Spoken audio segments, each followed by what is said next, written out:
Here's tonight's confession, then it comes from Paul. Changed his name. Dear Father, Simon and the Caring Collective, I have kept a secret from my family for the many, many years, and I feel it is now time to reveal my misdoing and seek forgiveness from you all. Firstly, I need to take you back some 30 years to when I was a teenager. I was a confident young man who loved every sport and excelled in everything I did. Everything I touched turned to gold, and I firmly believed I would win every race I entered and win every football match I played in. I represented both sports at county level and loved the buzz of victory.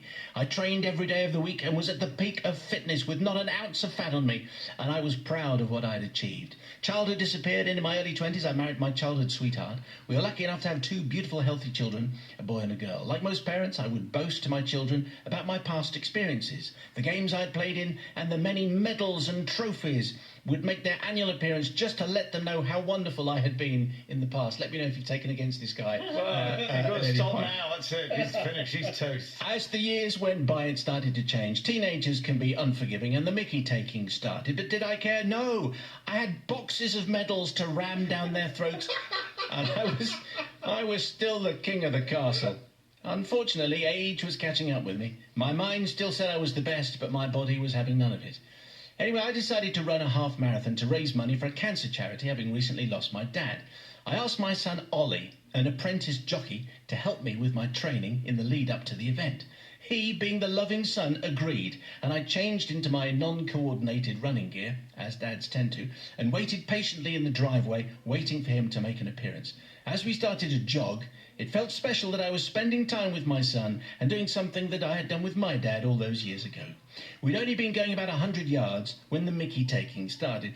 Come on, fat boy. Can't you keep up? Is that you breathing heavy, or is a train coming? That kind of thing. Just a few of the comments coming from my son's ungrateful mouth. He then started to run backwards, which unfortunately for me was faster than I was going forwards.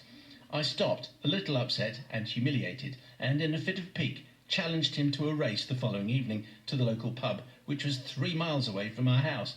He laughed at me, astonished, and suggested that I was unwell and needing water, because there was no chance ever of him beating me over 300 yards, let alone 3 miles.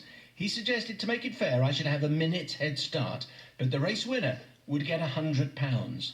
I agreed and walked back to my house, wondering what on earth I got myself into. My wife thought I'd gone mad. How was this overweight ex-sportsman who was still dining off his past experiences, how could he beat a super-fit 18-year-old? I think her words were, what a waste of £100. I lay in bed realising I had no chance whatsoever. But was I going to let a cocky 18-year-old have the last laugh? Indeed not.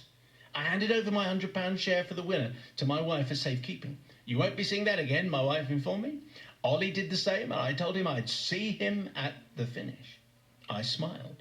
I would have 1 minute's head start and needed to take full advantage of this.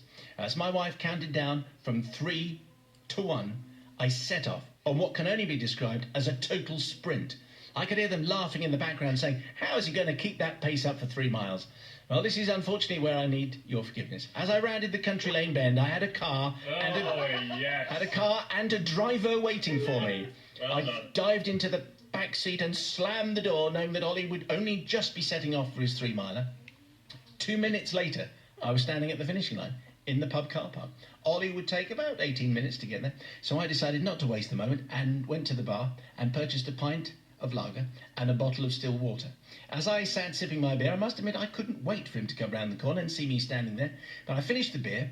It had gone down a treat with all that running and everything, and poured the still water over my head and T-shirt to make it look as though I had, in fact, completed the run. As I leant on the pub wall, looking exhausted, my son charged around the corner, only to see me standing there, and his face, let me tell you, told a story, and he looked astonished that he hadn't caught me, his old dad. Nobody spoke, but I just smirked at him, ragged my wife to come and pick us up. I had put this cocky teenager in place once and for all. Worse still, I have to tell you, I took his £100 and I took my wife down to the pub for a slap-up meal on him. Somehow it had really gone a bit too far, and I was unable to tell my wife what had actually happened, and the events of that day have never been explained. She thought I was still fit as a fiddle and said she was very proud of me. It is now time to confess to both my son and my wife of my wrongdoing. I seek your forgiveness. From Cocky Paul, who should have realised many years ago that actually he'd gone to seed. But no, he had the challenge of his 18-year-old and he wasn't going to give in. What do you say, Sister Rebecca? I love that story. That's one of my favourite confessions ever. I'm just amazed that Ollie didn't know. He must have known his dad couldn't have done that so quickly. But I just think it's just, such chutzpah. And to take the £100 from your son, who obviously really need it at the age of 18, To take £100 from your son by cheating. Not a very good role model, I would have said.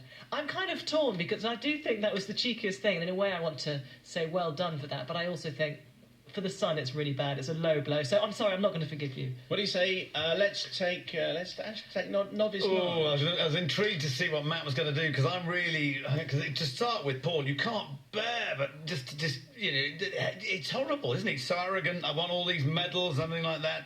And then it sounded like Ollie was his the apprentice jockey was also as bad as him because he was taunting him like a fool and all these things. I thought, oh, clever, and I'm going to forgive him. Are you? Yeah, I just think. But and they had the meal, and I thought. Yeah, but that household will be rocking now, but I'm going to forgive him. I just thought... all those medals, and he mentions it all the time. Oh, it's brilliant, isn't it? Yeah. Look at my medals. What do you think, brother Matt? I love this. The fact, going to seed comes to the best of us, doesn't it? But if in that situation where you've gone to seed and you're being challenged by your son who starts running backwards, what kind of insulting behaviour is that, Nige? And I would say in those situations you are well within your rights to take £100 off your own son by cheating at running. Well done. And having the car standing... I thought it was going to be a bike. I knew he was going to cheat. A driver. You had a car and driver. No, I'm not going to drive it. I'm going to have somebody revving the engine ready to go when I arrive. Well done, sir.